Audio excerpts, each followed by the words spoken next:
Lho nggih malah niki pokoke niki kampanye syukur lah. Pokoke karena tadi coba yang biasa donga-donga nu dikurangi lah. Syukurnya dulu yang lho sampean tak arani, doa yang mandi itu dimulai apa? As-sana 'ala Allah.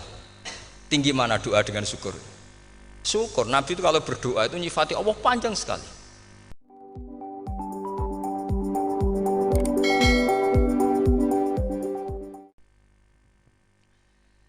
Assalamualaikum warahmatullahi wabarakatuh.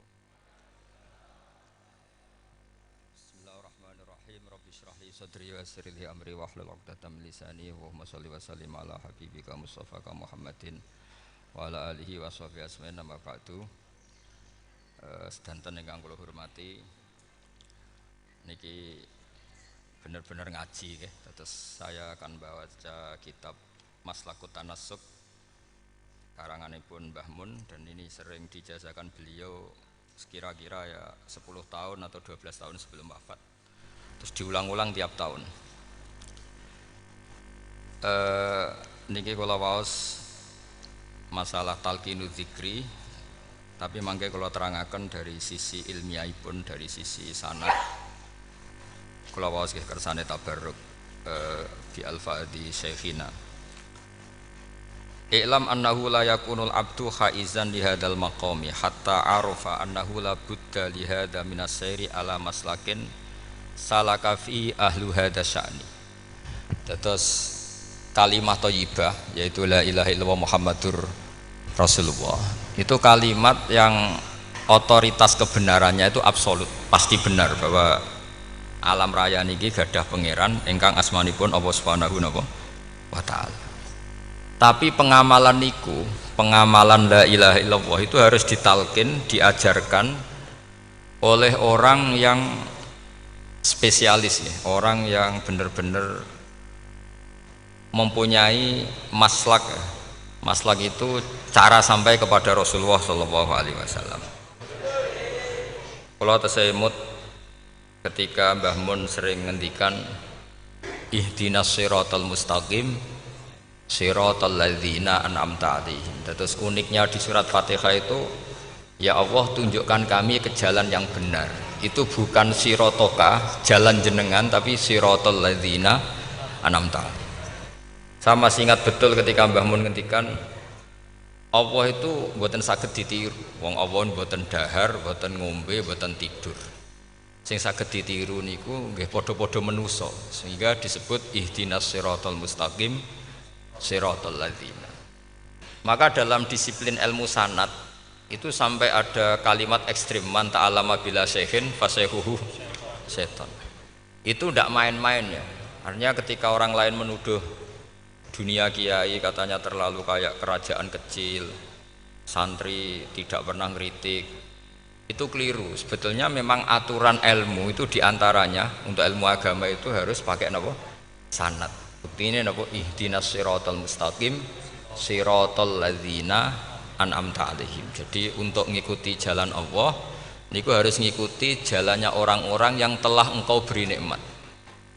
Telah itu artinya finish. Finish itu artinya sudah meninggal. Saya masih ingat betul kalimatnya Mbah Mun, kalau kamu ngikuti orang, kalau ingin kebenarannya permanen, yang sudah meninggal. Potongan-potongan soleh dadakan ngeten kan nggak meyakinkan. Pas ngaji gayanya kayak wong soleh, engkau mulai kumat meneh, soleh meneh, kumat meneh, itu kan nggak meyakinkan. Istighfar gini nangis, karek nonton dangdut gini nyesal. Terus apa ya, nggak jelas no? Terus gak kasil maksiat ya nyesal, gak kasil taat gitu nyesal. Itu nanti ikut partai wa akharuna atarafu bidzunubihim khalatu amalan shalihah wa akharuna sayyi'a. Jadi orang-orang zaman akhir itu nyampur aduk antara kebaikan dan keburukan. Kayak sampean sering sholat shaf awal itu ya baik, tapi ya ono sombongi. Maksudnya ono sombongi kowe iku sapa wani kok ngarep. Maksudnya itu ya ribet kan. Makanya ada wali jadi wali itu karena kalau sholat itu di belakang. Alasannya aku izin mbek pangeran, sawangane kok ngarep. Jadi ilmu itu macam-macam. Bapak riyen sering dawuh, nek ana wong istiqomah ngimami masjid itu ya apik. Tapi nek keseringan ya perkarane ambisi mau digenti. Jadi istiqomah itu nek keterusan itu ya dadi ambisi. Mulane gak jelas sing imam wujud terus iku istiqomah apa mau diganti. Artinya apa? Hidup ini gak jelas. Justru gak jelas itu bagus karena ketok menusane, napa? Ketok menusane. Sehingga dalam ilmu fikih itu lucu. Kalau cerita wali-wali top, Abdullah bin Umar niku semadzhab dengan Abdullah bin Abbas. Mboten seneng urip teng tanah haram. Ketika banyak ulama, banyak sahabat seneng hidup di tanah haram, alasannya sholat di tanah haram itu seperti 1000 napa? Sholat. Tapi yang dipikir beliau bukan sholatnya, maksiat di tanah haram juga lipatannya sama. Maka rumahnya Abdullah bin Umar itu pas ning perbatasan. Nak sholat bojone ning tanah haram, nak tukaran metu. Jadi ono area tukaran itu dikondisikan steril, jadi masyhur itu. Jadi beliau nak lagi mesra ambek bojone wiridan teng tanah haram, nak tukaran metu sik.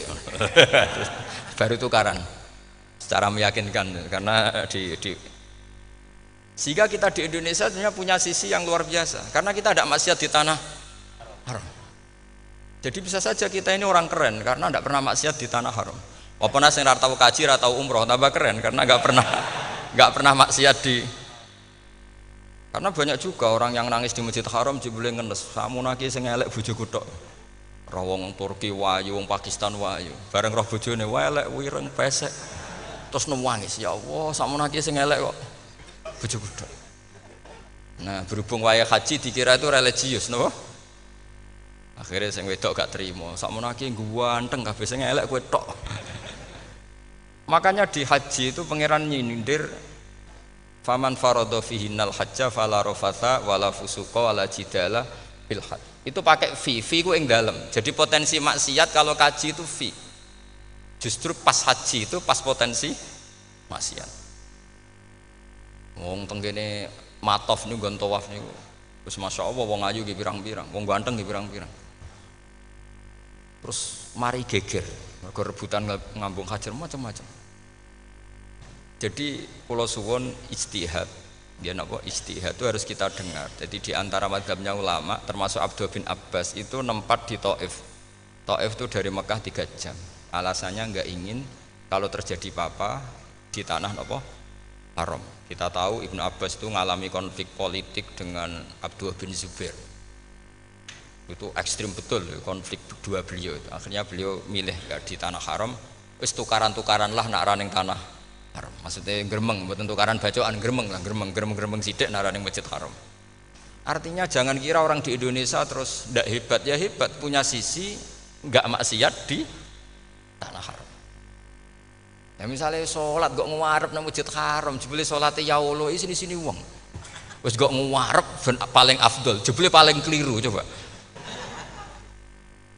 Mulai takbir yo keliru plus udzon. Haji Indonesia nu nak sofa walu niate rada elek. Sudah sih maca bismillah ta ora tak go ngarep gitu. Menurut kalau yang kesekian kali ditanya gitu. Dadi niate kok ngarep kepen ngetes sudah sih maca bismillah ta ora. Lho ngapa kowe ape salat apa ape suudzon. Bantah-bantahan. Aku krungu dhewe tau kok ngarep pancen ra maca. Sing kok guri ora maca tapi lonton ora caku kok ngarep ya kepen krungu nyatane ora. Jadi kok ngarep. Terus kedua niate iku balapan ngambung Hajar Aswad. Jadi salate kok ngarep. Sekali salam langsung melayu ngambung Hajar Aswad. Iku niat apik niat elek ra roh, tapi ndak semua yang di sofa walu niate baik. Tapi niat ndak baik itu kadang baik. Itu saking apikane pangeran. Kula kenangan cerita dari Mbah Mun yang paling saya kenang itu gini. Dulu ono santri nakal. Ya jane ora dulu tok, saiki luwih akeh, tapi sawangane cerita kan kudu dulu karena sejarah itu syaratnya harus diomongkan dulu. Jane aku rada kecewa mbek sejarah iku. Dulu ono santri nakal, saiki luwih akeh. Niku kepengin nginceng ninge mergo ning wayu. Niku dhisik jarang ning sepeda motor ngalor ngidul ning Pasar Bangilan jarang. Dadi nek kepengin roh iku kudu dadi bakul banyu. Dados bakul banyu karena satu-satunya cara roh wong ayu kudu dadi bakul banyu nyamar. Bakul banyu ngisine ning jero jeding. Jadi kadang ya roh ninge rajil bapan macam-macam. Kiai ini wali tenan, mboten wali debutan, men wali senior namun wali betul. Nah, sampeyan saiki dadi wali kan wis ora ana kuota wali, wis gelem ra gelem jumlahnya supaya tetap ada terus diangkat ngoten mawon wali. Itu bertahun-tahun. Kiai ini ngerti, seneng, mergo digratisi, dikai rego murah. Kiai ini ngerti, nak iku niate elek. Suatu saat gak ada perkembangan, santri ini mulai gremeng karena nggak direspon. Diceluk ke kiai ini. Kiai pentok anakku, nggih yai. Kowe salat ning Masjid Haram saf awal 40 dina jamaah mbok saf awal. Nggih yai. Kok bar tak rabekno anakku. Nggih. Seneng salat. Hari pertama ya demi dapat istri, hari kedua terus. Suwe-suwe ku ku nyaman. Betapa nikmatnya sujud, nikmati rukuk terus nyaman.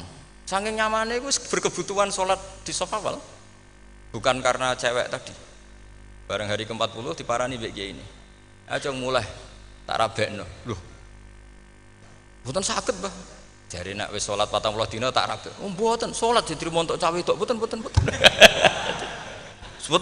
Ngenyak wong salat diterima dijoli. Jadi orang enggak bener itu kadang ya jadi bener. Jadi wali kadang daftarnya lewat bakul banyu. Terus kadang rodok delok wong wedok sithik-sithik, tapi nek pangeran ngangkat kira kurang coro. Dadi wali can iki. Akhirnya kiai ini sing nangis-nangis. Cung gelem lek cok kamu pede mantu wong. Iki gak gelem-gelem tenan. Ngenyak wong salat diterima dijoli. Gitu. Oh, itu luar biasa. Terus malah niki ngaji gitu. Terus ngaji talqinul fikri bahwa pada akhirnya sing paling dhuwur teng hadhihi dar la ilaha illallah. Nah, saya punya cara untuk sampean supaya la ilaha illallahnya itu sah dan meyakinkan. Nah, cara hakim itu sah dan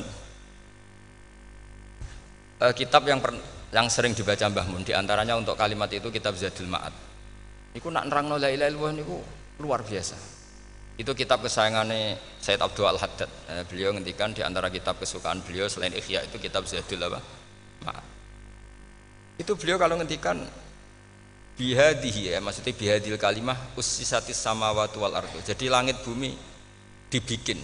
Jadi beliau mulai berpikir pertama gini, surga dibikin dengan segala kemewahannya itu bagi yang tasdek liman saddaqa bila ilaha illallah wa liman amana bila ilaha illallah. Neraka yang dibikin sebegitu ekstrim sampai anak wong dicemplungno ngenteni 70 tahun lagi ceblok. Wah, itu ora kebayang carane gawe. Entakno bego kan itu. Jadi barang nak diceblokno ning neraka iku cebloke tok ngisor ngenteni pinten? 70 tahun. Makanya kemungkinan keluar dari neraka itu kecil. Nah, untuk syafaat itu kecil. Wong wis ora iso kebayang kan? Itu pun diciptakan untuk yang menolak dalil. Jadi surga dibikin ya lihadil kalimah, neraka dibikin juga lihadil kalimah. Jadi hadil kalimah itu mizan, ini ukuran. Yang nerima masuk surga, yang menolak masuk neraka. Hisab juga gitu, ada hisab itu ya karena kalimat la ilaha illallah. Orang kafir itu nanti tidak dihisab. Nah cara Ibnul Qayyim, adosnya nggih ngoten. Ulaikal ladzina kafaru bi ayatina rabbihim wa liqaihi fahabitas a'maluhum fala nuqimu lahum yaumal qiyamati wasna. Ya lucu tuh, mosok Fir'aun dihisab. Kan sekaruan neraka kan. Jadi hisab itu nanti itu yang enggak jelas-jelas.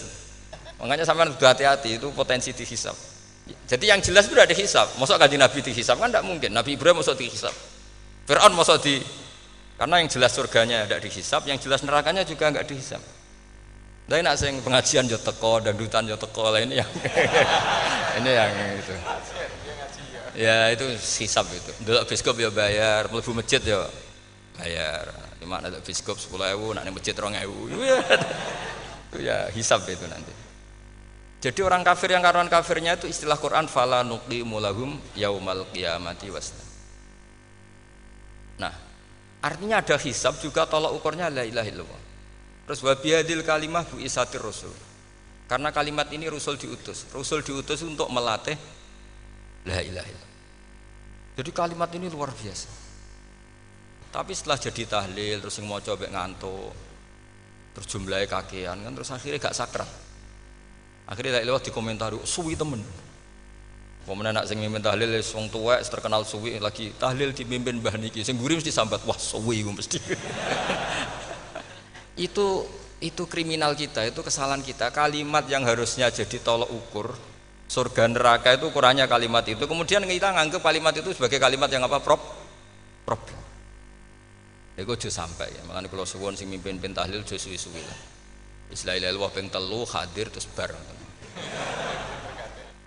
niku semua ijazatnya hanya 3 kali itu kok udah pirang-pirang niku. Tapi nak la ilaha illallah tolong gak hadir ya tak baleni neh dadi 6. Kok gak hadir? Jebule ping 1000 pun ndak hadir. Itu yang masalah. Terus kula waca ndak ini supaya sampean ngerti kalimat itu menjadi kualitasnya bagus ndak itu karena cara pandang. Itu tadi kalau sampean mikir surga dibikin semewah itu dengan fasilitas bidadari secantik itu, semuanya kelas A, itu ya bagi yang menerima la ilaha illallah. Neraka dibikin se ekstrim itu juga bagi yang nolak. Jadi ini kalimat pembeda, makanya kalimat haqqin 'alaiha nahya wa 'alaiha namu. Terus wa biha wa 'alaiha. Ini jazah kene usume usum. Wa biha wa 'alaiha. Tren ini kene wa 'alaiha wa biha. Wa biha nu pas wa 'alaiha. Enggak yang di sini umumnya. 'Alaiha nahya wa 'alaiha namut. Wa 'alaiha wa biha. Wa 'alaiha wa biha. Oh berarti orang jelas prinsipnya, gak jelas. Jadi kula suwun Mbah Mun sepuh-sepuh niku fi akhiri hayati nu sering maos talqinu zikri. Karena memang beliau ingin di akhir hayatnya juga kita semua nanti di akhir hayatnya semuanya min ahli la ilaha illallah Muhammadur Rasulullah. Dan itu dimulai dari sesuatu yang sangat-sangat ilmiah. Yaitu tadi dimulai kenapa surga dibikin untuk sing iman la ilaha illallah. Kenapa neraka dibikin untuk yang menolak la ilaha illallah. Kemudian Rasul diutus untuk melatih la ilaha illallah. Nanti ada azab ya karena menolak la ilaha illallah. Ada maghfirah karena yang terima la ilaha illallah. Makanya istighfar, kalau cara oleh istihad, niku istighfar itu setelah la ilaha illallah cara kula oleh istihad. Di beberapa Indonesia itu thariqah punya istighfar dulu baru la ilaha illallah. Tapi banyak ulama yang berpendapat dibalik. La ilaha illallah dulu baru. Karena istighfar itu didengar Allah itu setelah tauhidnya benar. Ini cara madzhabnya Abul Hasan apa? Asyadzili, yaitu fa'lam annahu la ilaha illallah baru wastaghfir li dzambika ai li hadil kalimah. Karena orang bisa dimaafkan itu berdasar kalimat la ilaha illallah. Misalnya begini ya. Orang kafir itu kafir terus sampai 70 tahun. Sekali melafatkan la ilaha illallah itu yughfar lahum ma qad salaf. Jadi kullil ladzina kafaru iyantahu yughfar lahum ma qad salaf. Artinya orang kafir itu belum pernah tahlil, belum pernah istighosah. Ya belum pernah istighfar, tapi sekali melafatkan la ilaha illallah secara sah langsung yughfar lahum ma qad salaf. Berarti dulu mana la ilaha illallah sama istighfar untuk kepentingan dimaafkan Allah? La ilaha illallah cara madzhab Abul Hasan Asyadzili karena alasannya wong kafir sing kafir wae tanpa istighfar asal kalimat la ilaha illallah benar langsung yughfar lahum maqad salaf.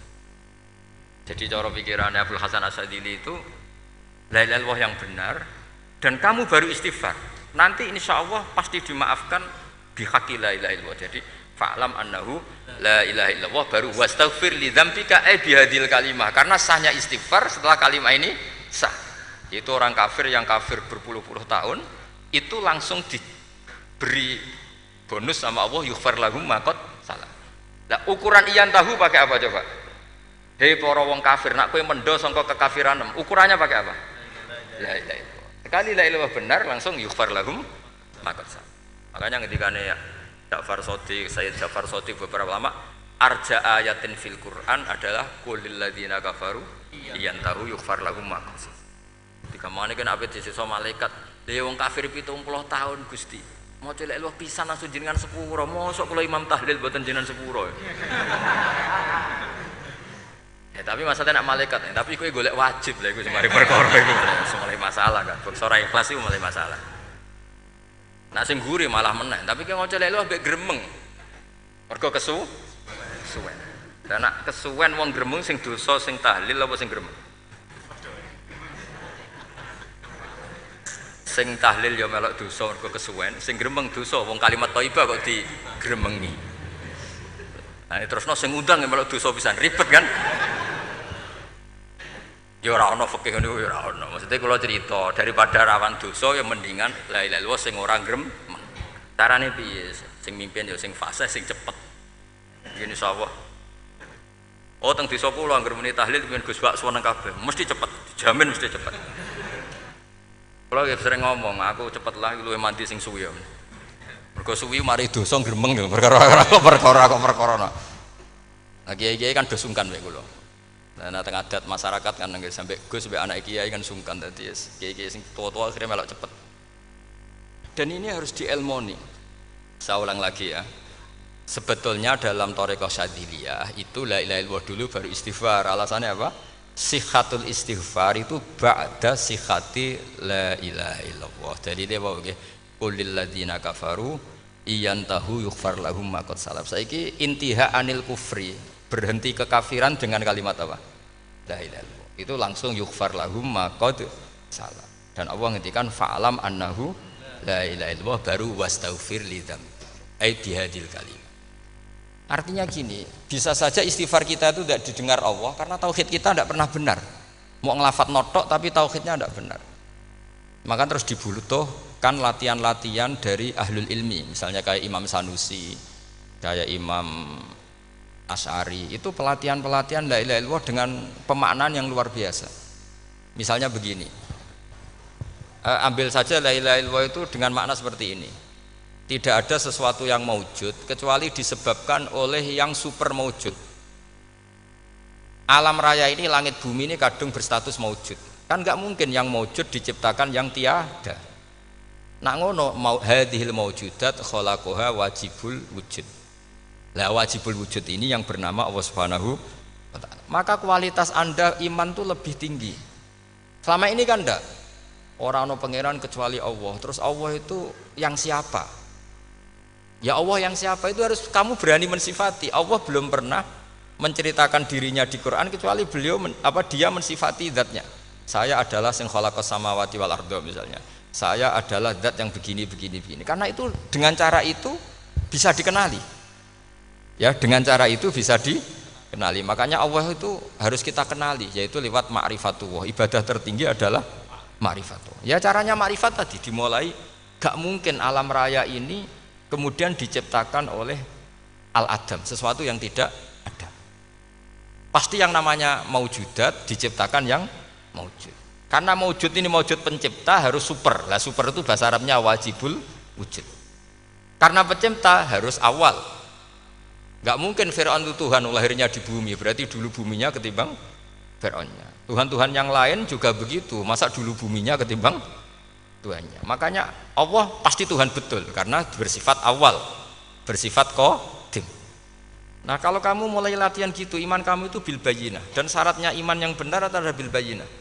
Bayyinah itu jelas welo-welo. Makanya semua nabi memaklumatkan diri, qul inni ala bayyinatim mir rabbi. Lam yakunil ladzina kafaru min ahlil kitab wal musyrikin munfakina hatta ta'tiyahumul bayyinah. Jadi kamu harus punya otoritatif kebenaran sing sampai welo-welo itu layak balu syakka wal irtiyab, sudah enggak bisa ragu lagi. Nah saya khawatir kalau kita sudah tidak ngaji seperti ini, la ilaha illallah itu mau rutinitas. Pomene nek kasiat ribet meneh kan. Nak diwaca 1000 kasiate ngene, nak diwaca 2000 kasiat. Wah itu ngawur lagi. Saya itu kemarin ketemu banyak orang pintar lah di Jogja. Itu saya cerita, mereka tanya saya, Gus kenapa engkau jarang berdoa? Saya bilang saya itu sering berdoa, cuma mungkin Anda tidak tahu kata saya. Doa itu syaratnya harus setelah sihhatil iman, imannya itu benar. Dulu ketika Gerwani itu kampanye komunis itu gitu, anak-anak kecil disuruh memejamkan mata, ayo kamu minta permen sama Tuhan. Ternyata enggak dapat permen, suruh memejamkan mata lagi, coba minta sama bu guru, terus dikasih apa? Permen. Oh berarti yang ada bu guru bukan Tuhan. Artinya apa? Kalau umat Islam ini Islam ini kamu jual dengan doa, kemudian doa dipakai tolok ukur Islam bener apa enggak, habis kamu. Banyak orang ingin jadi Kapolri, jadi gubernur, jadi apa, ngundang orang-orang kondungo. Wes nyangoni akeh gak mandi, mesti dihujat ya. Dan sing donga yang ngerti nak ramandi, potongan wong seneng duit itu kan insya Allah ramandi lah kan kira-kira gitu. Jadi korbannya itu Islam kalau terus menerus doa yang dipakai apa? Transaksi. Maka doa itu nomor 2 atau 3, nomor 1 itu ya iman tadi, ma'rifatullah itu nomor 1. Bukan doa, karena kalau doa dijadikan nomor 1 takutnya itu dipakai ukuran. Makanya ketika orang kafir minta sama Nabi, minta itu ya bahasa Arabnya doa. Untuk mengubah Mekah jadi begini, untuk mengubah Mekah jadi makmur, jadi ada sungainya, roh. Nabi gak mau. Padahal Nabi kalau doa pasti mustajab apa enggak? Tapi andekan itu diturutin, maka ukuran iman selalu pakai doa. Dan itu bahaya jangka panjang, karena Nabi pirsa pengganti beliau-beliau kamu-kamu yang nanti doanya tidak mandi, itu bahaya, itu tidak prospek cara hitung-hitungan. Iya nak zaman Nabi donga mesti mandi. Nak ketika era sampean, dia nak kiai tenan Pak. Kalau donga ana sugih, nak ora sugih kira kiai kan ribet. Mungkin dhewe kiai ora sugih kan ribet kan. Maka kita sebagai ulama itu punya hitung-hitungan. Nah, beda dengan pakai ma'rifatullah. Misalnya begini, ini contoh paling gampang. Orang kafir itu dulu ngukur kebenaran Muhammad, mereka tentu manggilnya Muhammad. Muhammad, kalau kamu mengklaim bahwa orang mati bisa hidup lagi, coba mbah-mbah kamu yang sudah mati bangunkan. Kalau bisa berarti kamu benar, kalau ndak ya ndak. Pertanyaannya itu yang faktu bi abaina in kuntum apa? Sodikin. Pertanyaannya, ngukur kebenaran dengan cara itu yang bikin standar siapa? Nah, Nabi itu sempat terdesak karena itu dipakai ukuran. Tapi kalau pakai ilmu mantek, jawabannya lebih gampang. Ngukur kebenaran dengan cara itu versi siapa? Versi saya. Kamu benar itu kalau bisa membangkitkan orang mati. Terus jari Nabi, ya kalau versi kamu ya kamu yang membangkitkan, nanti ditanya bareng-bareng. Loh ini kan kita seperti itu kan, kita sering. Artinya apa? Islam ini yang bisa mengawal hanya ilmu. Doa itu nomor 2. Yang bisa mengawal Islam hanya fa'lam, harus ilmu annahu la ilaha illallah.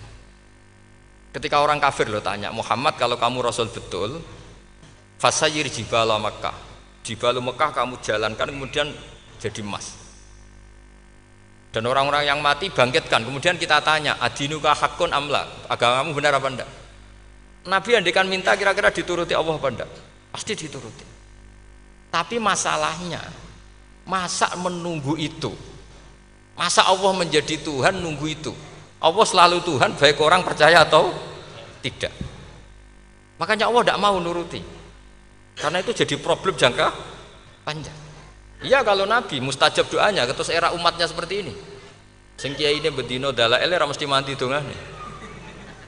Wis sing tirakat lah ora mesti mandi dongane. Nak bab donga niku wis padha wae lah. Misale mesti mandi, nak wong waras mesti dienggo donga husnul khotimah, ora dienggo golek sugih. Iku mesti amatir. Lah masalahnya nek dienggo husnul khotimah bagi mereka yang kedonyan ya gak ngefek, dianggap tidak prospek. Panjang kan? Makanya itu pinternya Nabi nomor 1 itu al ilmu fa'lam annahu la ilaha illallah. Lagi wastaghfir li dzambi. Jadi kalau suwon kenapa ini cerita Mbah Mun, kenapa akhir-akhir beliau sering talqinu zikri, sering melatih zikir. Itu sirinya diantaranya bahwa kalimat ini harus menjadi kalimat super.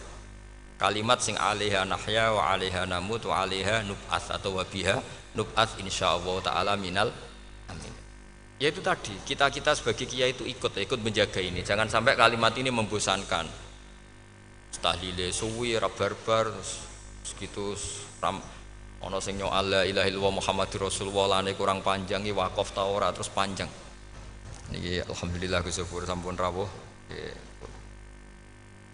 Terus kula suwun lah bahwa agama ini dimulai hatta ta'tiyahumul bayyin. Jadi sesuatunya harus benar-benar sampai jelas. Ini monggo kalian ngentosi Gus Syukur.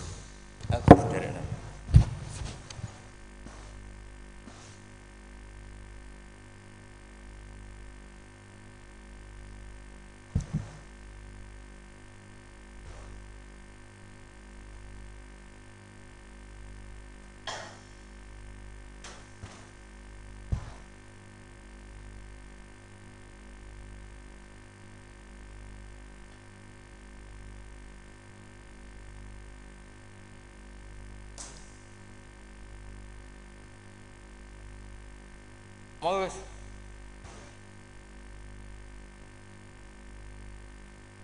Nomor iki bener nomor wis.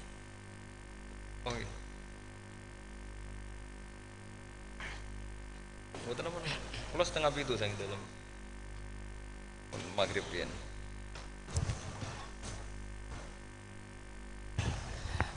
Kalau terusaken nggih, dados orientasi para ulama dulu itu cara menerangkan la ilaha illallah itu sampai difahami an bayinatin. Makanya semua nabi memaklumatkan diri kul inni ala bayinatin mir rabbi.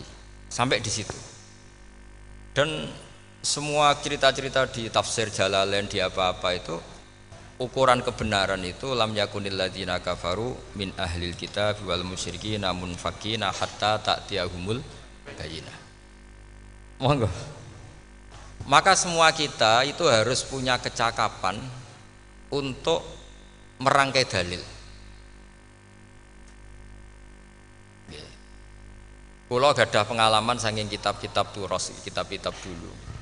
Itu ketika beberapa ulama ditanya, imanul muqallid, imannya orang yang monggo Pak Fatah. Teng mriki mawon jejer kula.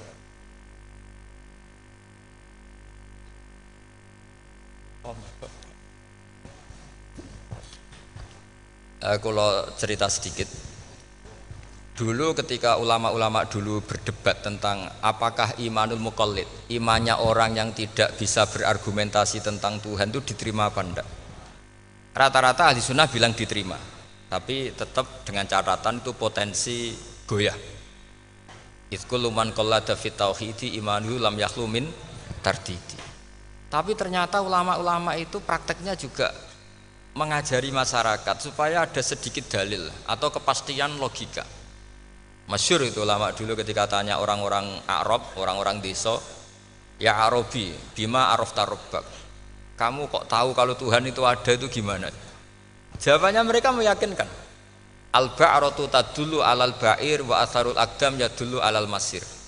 Ana tletonge sapi ya mesti ana sapine.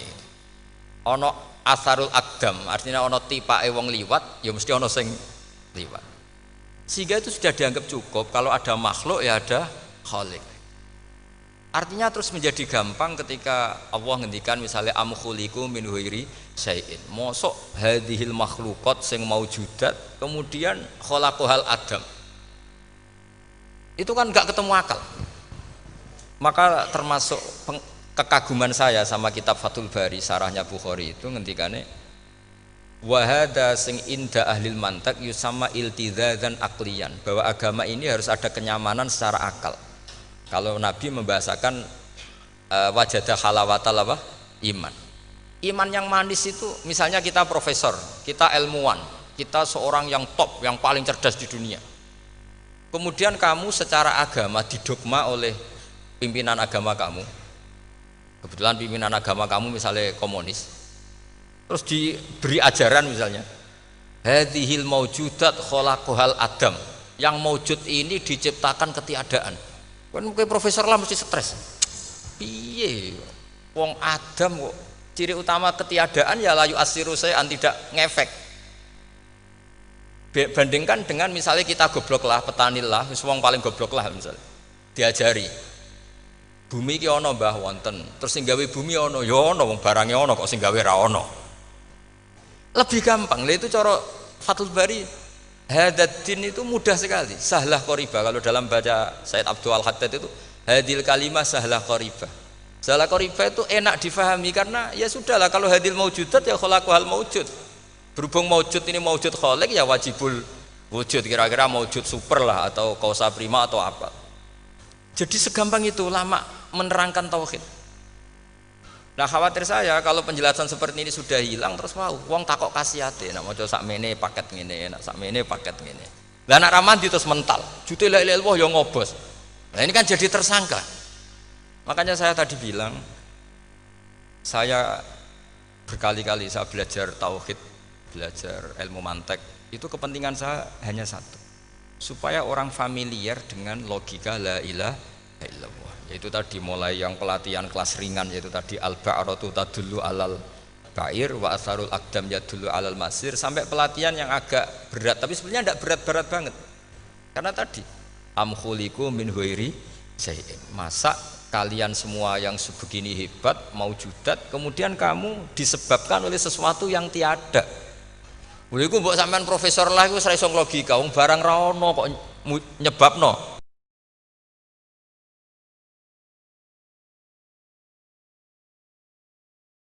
Jadi ono teledong ya mesti ono sapine. Ono tipak tracakane tak kaki ya berarti ono wong sing barli liwat. Artinya hadil alam ini atharun min athari kudratil. Terus kalau suwun kalau wau mun maca sanad talqinu dzikri dari Mbah Mun dan saya berharap kita ini saling menopang. Makanya saya Gus Zofur itu sering belajar mantek sampai belajar usul fikih karena nggak bisa kita tanpa ditopang ilmu-ilmu seperti itu, tidak bisa karena banyak khurafat, banyak syubhat. Termasuk penumpang paling gampang adalah Anda berislam secara senang, secara ceria supaya tidak kepikiran nyuwun sewu pindah agama atau pindah ke yang macam-macam. Makanya diantara rumusnya Islam itu raditu billahi robba. Raditu itu puas, sampai cari di kamus ridho itu puas, marem. Ojo mbok maca di pangeran Allah pah-pah. Makanya kalau berharap jenengan jangan sering berdoa, nanti gampang kecewa. Karena potensi tidak mandinya lebih tinggi gitu loh. Jadi pokoknya seneng pangeran. Pangeran ku sapa sing gawe langit bumi, sing ngekek oksigen ora usah bayar. Sing aku elek lah ya payu rabi. Nyifati pangeran sing wis terjadi lho. Ora usah bayangno. Wah aku njaluk dadi bupati ya ora njaluk sugih ribet. Lho kula kecelok wong alim, mboten nate nyifat donga nemen-nemen. Sing wis kliwat ya. Ngaku ya wong narukan nyatane payu rabi. Umume wong di mobil kaya di mobil. Umumnya wong bingung ya sering melok bingung, sudah sebetulnya. Lho kok sampean kok ora top ya coba. Wong melarat sekolah ya ora tamat, ya tetep oleh menghirup napa oksigen. Presiden seneng dadi presiden, kowe ngopi untuk utangan ya wis semeneng. Semula ra diusir bojo ya wis semeneng. Sebenarnya seneng itu gampang.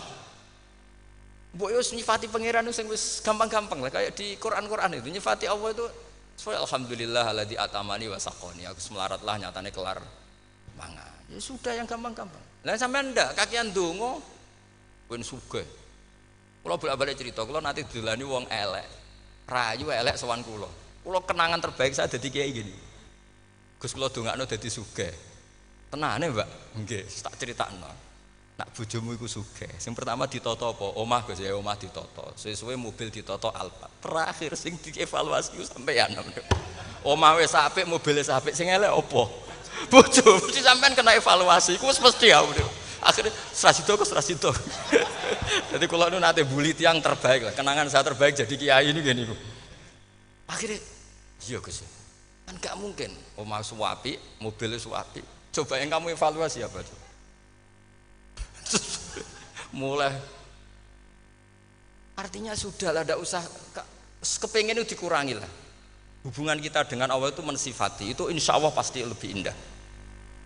Ya misalnya kita Islam ya alhamdulillahilladzi hadana li hadza ma kunna linahtadiya laula. Sudah, tapi sekali sampean mikir Ustaz Rewangi Islam ya mesti mlebu swarga. Oh mesti kena was-wasi setan, tak jamin. Ustaz Rewangi salat ya mesti swarga. Tapi nak sampean alhamdulillahilladzi ja'alana minas sajidin wasyakirin aman. Maka alhamdulillah itu kalimat paling keren. Makanya da'wahum fiha subhanakallahumma wa tahiyyatuhum fiha salam wa akhiru da'wahum alhamdulillahirabbil alamin. Jadi pokoke ngoten. Surip ora usah kakek njaluk. Karena potensi ndak mandi itu tinggi. Sampean ndak kutub, ndak ahdal, ndak abdal, ndak apa saja. Wis donga wis umume wong-wong lah. Dunia hasanah fil akhirati hasanah wa qina adzabannar. Hasanah mbok piye artine pokoke hasanah. Pokoke hasanah fil akhirati ya hasanah. Nek ora iso hasanah ya rabi cah itu jenenge hasanah pokoke sementing. Karena kula niku pengalaman dadi kiai, suwanger wong kok kakean donga mesti kakean ngeluh. Ya karena potensinya ndak mandi. Jajal sampean ndonga apa jajal? Selama ini kan njuk mapan yo ora tau mapan. Njuk sugih yo rakus, wis diparing cara pangeran wis maringi jebule sampean ingin lebih.